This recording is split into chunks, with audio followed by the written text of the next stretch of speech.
Lieutenant Colonel Lincoln S. Ferris here with my trusty pipe hawk.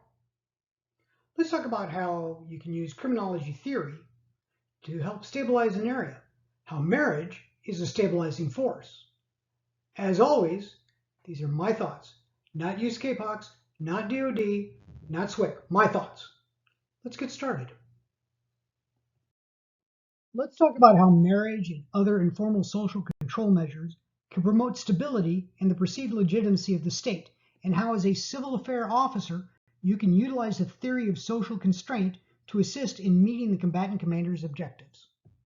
This presentation is based off the paper Social Constraints in Civil War, Bridging the Gap with Criminological Theory, which was published in 2012. And just like the book I recommended a few presentations back, Killing the Competition by Martin Daly, which shows that some, mostly young men, will turn to crime to gain status, this article utilizes criminological theory to help explain why, again, some, mostly young men, might choose to join an insurgency to gain status, and steps which are likely to channel this desire to get status into actions which strengthen and benefit the state. Young men, especially those who are in fact marginalized, are likely to challenge the status quo as unfair to them. If they are unable to achieve status economically, and thusly be in a position to attract a mate, some will attempt to gain status in other ways, to include crime. To prevent this, states have formal control mechanisms, coercive power, the police, the judiciary, prisons, and the like. But there's also informal elements of social control, employment, marriage, joining the state, which can mitigate the issue of angry, young, rebellious men. Now, I think the first line, scholars are increasingly coming to view modern internal warfare akin to criminal activity, is a stretch, as criminals are parasitic. They feed off the productivity of people directly, like the protection racket, or indirectly by feeding vices, drugs, gambling, prostitution, and they use violence and predation as enforcement mechanisms. And it is true some transnational organizations may attempt to form shadow governments, like the Muslim Brotherhood did in Egypt, or the Palestinians in Jordan and now in the Gaza Strip. Most of the time, criminals are in it for personal profit, not for the opportunity to attend budget meetings. However, there's a lot of overlap in the activities of insurgents and criminals: raising money, moving people and equipment without attracting the notice of the state, keeping people in line. So maybe it's not the activities that are different, but the desired end state. The criminal wants to remain a criminal. The insurgent wants to run the place. Back in 1991, Herschel Grossman, who is an economist, developed an economic model of insurrection, which he described as indistinguishable from banditry or piracy. Now, economists were the first group to refute the idea of the nobility of an insurrection, ignoring what insurgents said and instead focusing on what they did. Looked at that way through an economic lens, insurgency is not an attempt to redress grievances, but it's driven by greedy entrepreneurs who will go criminal to maximize their economic utility if the opportunity presents. Many are just opportunists. According to the paper, political scientists are focused on the criminal aspects of an insurgency and how the state utilizes formal control mechanisms to inhibit predation from both criminals and insurrection. Cool, you might say to yourself, but what's that got to do with CA? Well, if we use the same sociological examination of why criminals and thugs commit crimes and apply that to insurgency warfare, we now have some theories on how to minimize and reduce that incident. So if we can stabilize and we know the theory, we know how to increase the stabilization factor, not by just adding a few more police, but how to create the situation within the country itself so that it becomes self-stabilizing, so the government is seen as more legitimate, so that we're not coming back in 5 years or 20 years to fix the problem we'd fixed way back when. Now, I'll admit there are some drawbacks to this paper, but that shouldn't mean that we toss aside a good working theory which may increase stability because it's not perfect. The first drawback I noticed was that culture was not taken into account. There are many groups who have made money doing criminal activities, smuggling, piracy, narcotics, and they've done this for so long it's almost become a part of their culture, their way of life. It definitely is how they make their money and are able to survive. The problem you've got is if you let them If you don't force them to go on the straight and narrow, the state loses sovereignty. The state becomes less legitimate. Stability decreases. Crack down the wrong way or too hard, and you can create a situation where a group of smugglers whose money is threatened becomes insurgents. Lastly, you have the equivalent of the punk movement, where a group rejects society and social norms. So how do you get a hostile population who doesn't see you as legitimate, who thrives on nihilism and violence, who wants to watch it all burn, adopt normative values?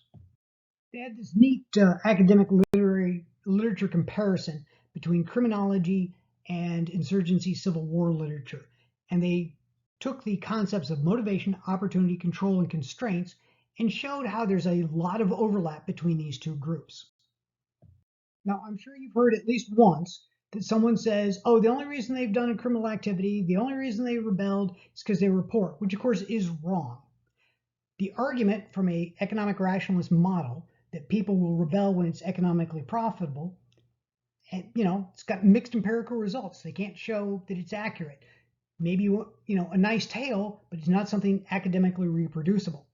And remember, people don't commit crimes when the profits are high and the costs are low. We are not that rational. Sometimes we just get caught up in the moment and we do dumb things. Informal social control theory, however, gives us the tools to understand why someone might commit crimes despite there being a high risk, low reward. So this extract that I got from the paper could be, straight from Carlos Magrella's mini manual of the urban guerrilla. Weak rebel groups undertaking non-conventional campaigns use coercion to extract resources from the civilian population.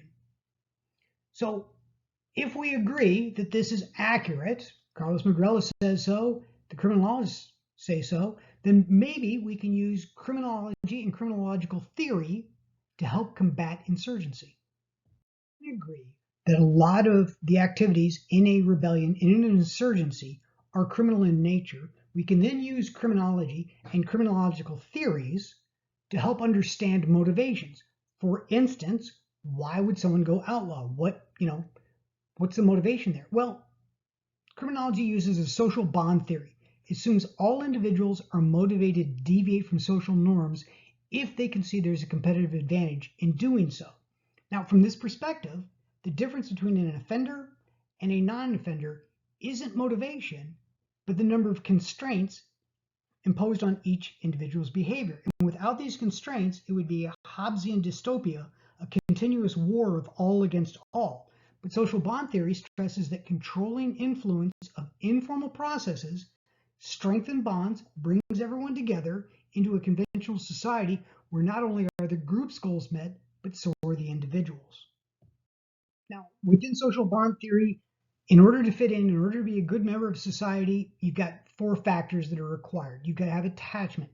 Does the person have a relationship with the members and institutions of society, not only their own little tribe, but within the bigger, polity or country? Do they see themselves as being a valued member of that? The commitment, all right? If they value future goals, if they think tomorrow is going to be better than today, they are willing to wait.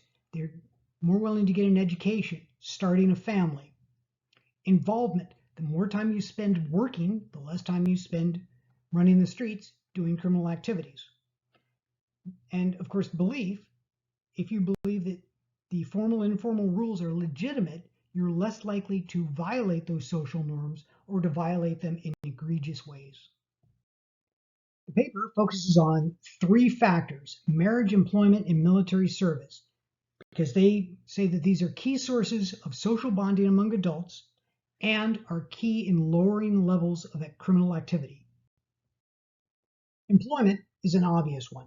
Unemployed young men have a lot of time on their hands, they've got a lot of energy, and they probably have a lot of resentment. So Sierra Leone, the unemployed Tutsi in Rwanda, and the Hutu in Burundi, easy to bring into criminal activities, to bring into rebellion, and to cause atrocities. However, Mozambique and Cambodia were able to remain peaceful by improving the employment situation for potential rebels and rebel groups. Another obvious example, military service. You can reduce the number of potential recruits if you're taking all of the young, healthy men out of that pool and into helping out the government. You're helping stabilize and legitimize the government, and they're much more likely to fight to support the government than to help bring it down. The most important informal social control measure is marriage. Marriage for men is a maturing and leveling force. Marriage creates obligations, provides mutual support, engenders restraint, redirects people away from criminal activities, and more inclined to protect and keep their family safe. Also, you're much less likely to be angry at the system and willing to burn it down if now that you are married and your grievance against that system is gone. The paper ends with two conclusions. Formal social controls, state-strengthened judicial process, dramatically reduce the likelihood of civil war and for people to commit criminal offenses.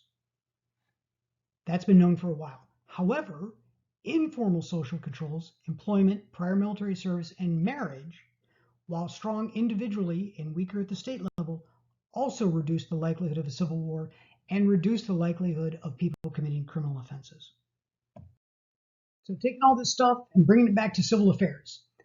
What does it matter? Well, stability. You end up in an AO where you don't have a strong central government, or you don't have a good judicial system, or it's seen as illegitimate for one reason or another. There are still ways that you can help maintain stability if you have programs that encourage jobs, or you can convince people to join the military or other government service, or if you can focus on ways to increase the marriage rate, especially in the minority or disadvantaged or poor portions of society, you're going to help increase stability, because if you can help the most downtrodden, you will stabilize the AO, because those most likely to burn the place down no longer have as many grievances against the system. Hope you enjoyed that and you learned something kind of useful. As always, a book recommendation. How Terrorist Groups End by our friends at the RAND Corporation. According to RAND, 20% of the time, military force takes them out, or the terrorists win. The other 80% of the time, about half, 40%, they get wiped out or enough leadership dies off that a group falls apart. And a little more than 40% of the time, they end up with a political solution where they share power. Good book, good handy reference to have, and I recommend it. As always, if you have any questions or disagreements, feel free to leave a comment below or send me an email directly.